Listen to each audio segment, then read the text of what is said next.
आवाज जनतेचा, लढा सर्वसामान्य जनतेच्या न्याय व हक्कांसाठी। गेल्या 2 महिन्यांपासून वांबोरी परिसरात सुरू असलेल्या विजेच्या लपंडावामुळे शेतीसाठी वीज उपलब्ध होत नसल्याने शेतकरी हतबल झाले आहेत। यामुळे आज वांबोरी येथील महावितरण कार्यालयावर शेतकऱ्यांच्या वतीने आंदोलन करण्यात आलं। या आंदोलनात माजी मंत्री प्राजक्त तनपुरे यांच्यासह शेतकरी सहभागी झाले होते।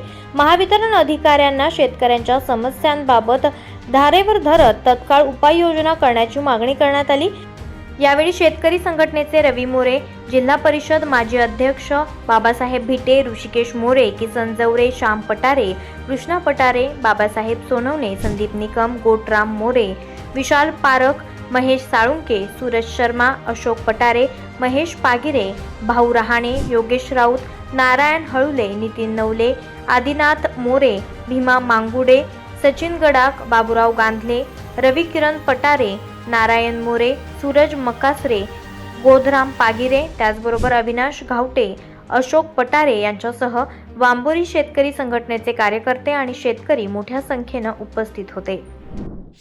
आज वांबोरी इथं शेतकऱ्यांनी महावितरणच्या कार्यालयामध्ये आपल्या भावना मोठ्या तीव्र स्वरूपामध्ये व्यक्त केलेल्या आहेत। गेल्या 2 महिन्यापासून वांबोरी परिसरामध्ये विजेचा लपंडाव चालू आहे। अक्षरशः 2-2, 3-3 तास फक्त शेतकऱ्याला वीज मिळते। गव्हाच्या पिकाला पाणी देता येणं मोठा आक्रोश या वांबोरी परिसरामध्ये विजेच्या बाबतीमध्ये झालेला आहे। कधी नव्हे तो वांबोरीकरांवरती ही वेळ कधी आली नव्हती, पण आज मात्र दुर्दैवानं इतक्या मोठ्या प्रमाणामध्ये विजेचा प्रश्न इथं वांबोरी परिसरामध्ये भेडसावतोय। आज महावितरणच्या इथल्या अधिकाऱ्यांची चर्चा झाली, तर इथं सोलर प्लांट देखील झालेला आहे।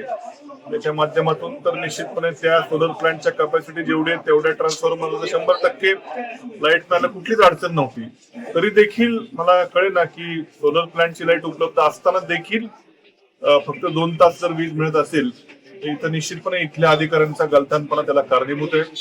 त्यांनी सांगितलं की इथल्या सबस्टेशनला वरच्या महापालिकेच्या सबस्टेशनकडनं लाईट त्या ठिकाणी येत नाही।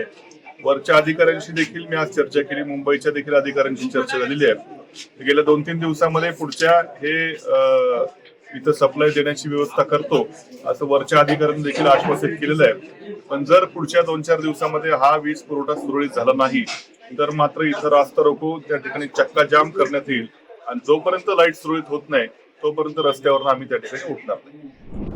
आवाज जनतेसाठी करिता सचिन गडाख, वांबोरी।